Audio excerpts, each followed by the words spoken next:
Hello, this is Positive Talk with David StarrTouch, and we are currently on a post-traumatic growth series exploring the Thrive model, or going through the Thrive model, from the book What Doesn't Kill Us?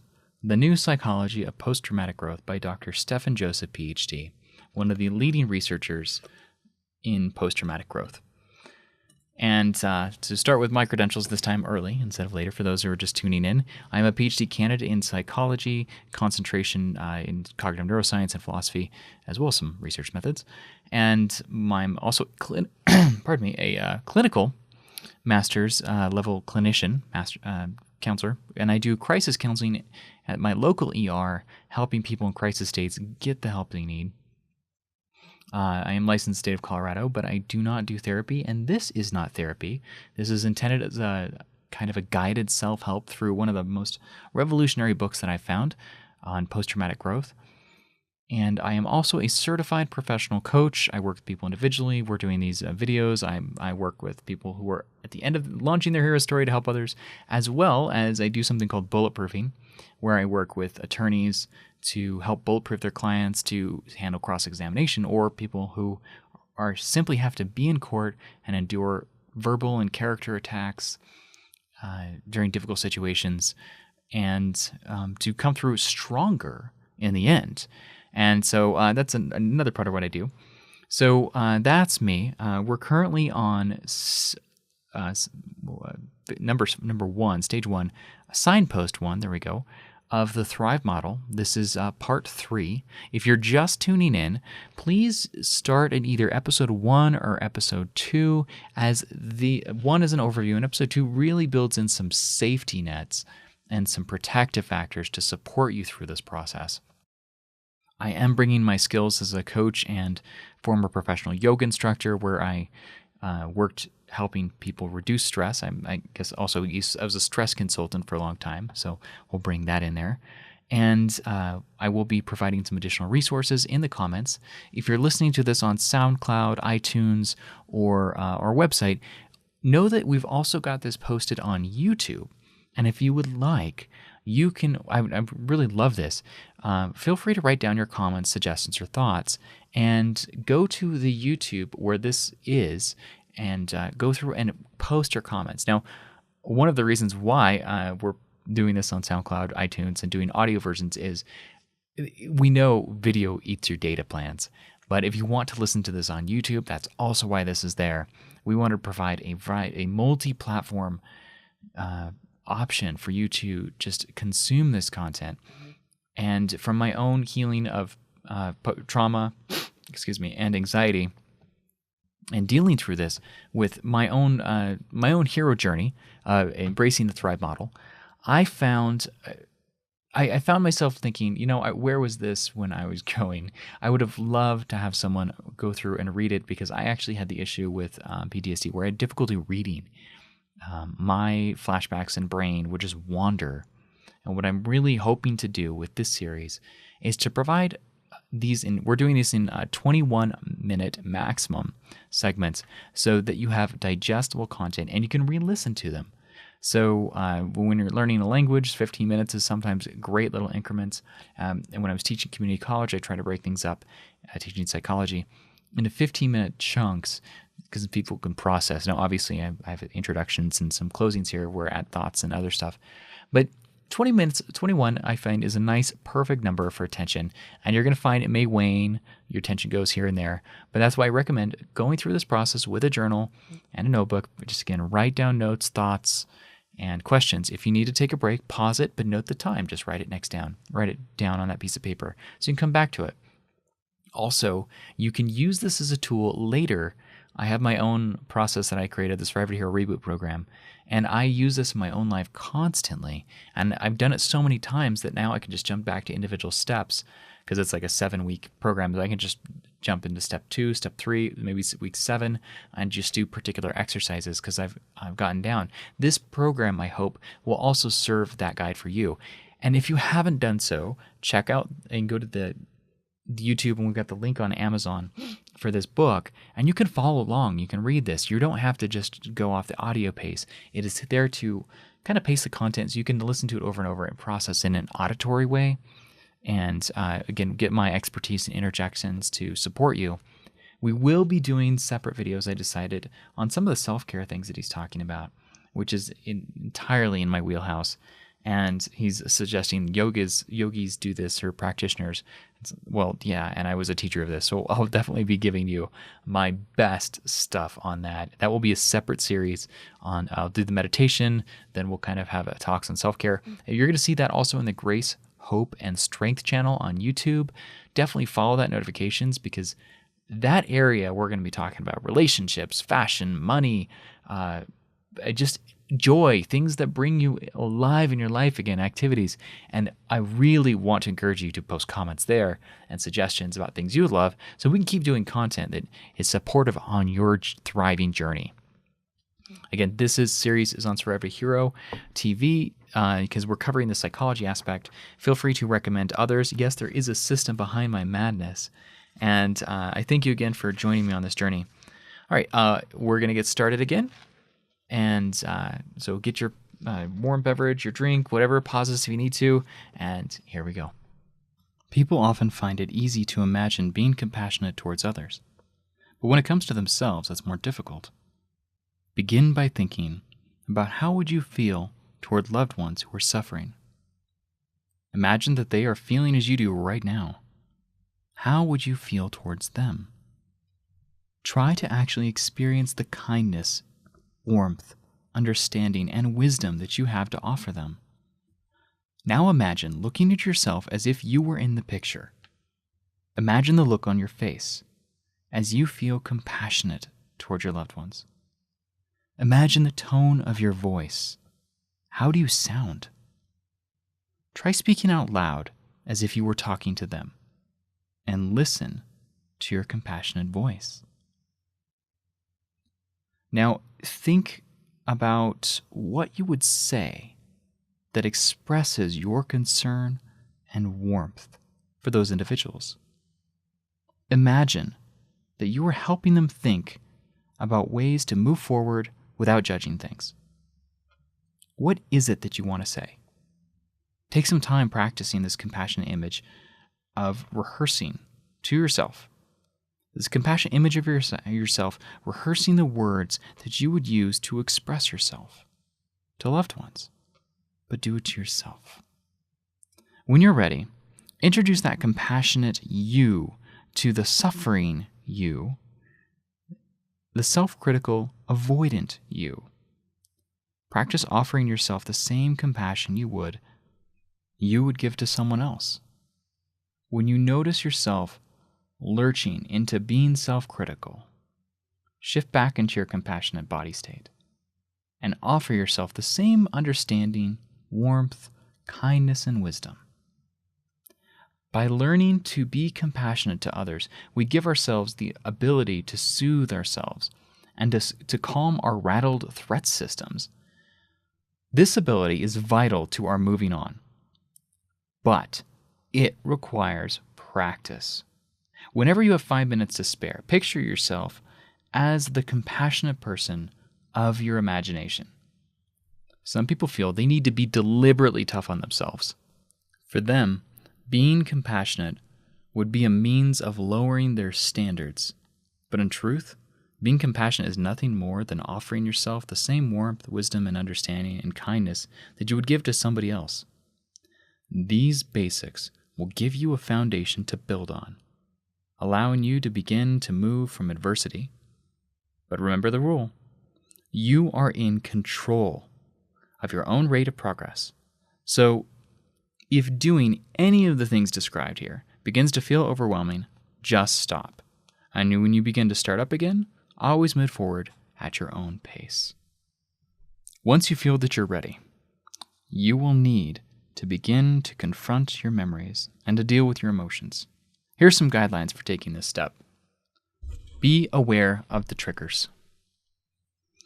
Many things can serve as triggers for your emotional reactions. Anniversaries are particularly upsetting.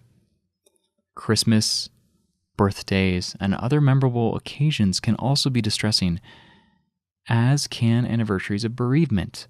Another form of anniversary is the day that people reach the same age as when a parent died. or for parents when a child reaches the age in which they themselves experience trauma. Unless a person is aware of the possibility of anniversary triggers, such emotional reactions can seem to come out of the blue. If, however, one reflects on what kind of triggers may be looming in the future, the inevitable emotional triggers will be less frightening and more comfortable. The next mini section here is called Avoiding Avoidance. Switching off can be useful. Sometimes it's calming to avoid talking about or being reminded about what happened. The danger is that when too much switching off goes on too long, it leads to a downward spiral, where it becomes harder to talk about or confront the situations that have been avoided. In such situations, people become more withdrawn and less capable of confronting what's troubling them so as to deal with their emotions. One way in which people avoid dealing with emotional issues is to turn to alcohol and drugs. This may help them feel better in the very short term, but people who do this are storing up problems for later and very often creating new problems. The ancient Chinese sage Sun Tzu, from 369 to 286, wrote, and I think I butchered that name, it's Chuang-Tzu, yeah. There was a man who was so disturbed by the sight of his own shadow and so displeased by his own footsteps that he determined to get rid of both. The method he hit upon was to run away from them, so he got up and he ran. But every time he put his foot down, there was another step, while his shadow kept up with him, without the slightest difficulty. He attributed his failure to the fact that he was not running fast enough, so he ran faster and faster without stopping until he finally dropped dead. He failed to realize that if he merely stepped into the shade, his shadow would vanish, and if he sat down and stayed still, there would be no more footsteps. In the end, avoidance is like running away to get away from our own footsteps. It just doesn't work. Observe your reactions without judging. That's the next section. Observe your reactions without judging. When people have distressing feelings, they often try to shut them away. But it's nonetheless important to be aware of these feelings. Rather than shutting them away, try to observe and acknowledge them. Ask yourself, what am I feeling right now? If you're able to recognize and acknowledge your feelings, you can begin to do something with them. This is harder than it might seem. People often confuse their emotions, or don't have the right words to describe them. Indeed, it takes patience and effort to understand emotions. When people judge their feelings, instead of observing and acknowledging what they are, they end up rushing to conclusions, wishing they weren't feeling them, or blaming someone else for making them feel as they do. The more you can simply observe and acknowledge, the more you can begin to understand yourself. Confronting traumatic memories and emotions. This is the next section. Confronting traumatic memories and emotions. It is understandable that memories and emotions can become overwhelming, causing people to want to switch off. But if they are to move forward, at some point, people need to begin to confront their traumatic memories. Everyone is different. Everyone does things in his or her own time. Maybe you need to go to a particular place or relive a particular situation. Whatever is necessary, it is important not to avoid the traumatic memories. One useful self-help technique can be to close your eyes and imagine watching the traumatic event as if it were a film. To do this, imagine yourself as if you were on screen, performing in front of a camera. It's important that the film starts off before the traumatic thing happened, when you were in the place of safety. For example, if you were in a car accident, watching yourself in the time leading up to the accident and then as the accident unfolds. Next, watch the film again, but this time as if being rewound from the end to the beginning at a faster speed. This time, see and feel the event as if you were in the film while it's being rewound to the safe starting point. Once you've completed this process, open your eyes. Now I'm going to also add, there's another great technique of this. If you can just pick and I find it's a little less stimulating than this one he gave. You just select a traumatic event in your mind, but don't necessarily think about, relive it. Don't go into the details for a moment. Just picture the event. All right. We're gonna just imagine now. We're gonna label that event like if it was a PowerPoint. You're just gonna put a title on it.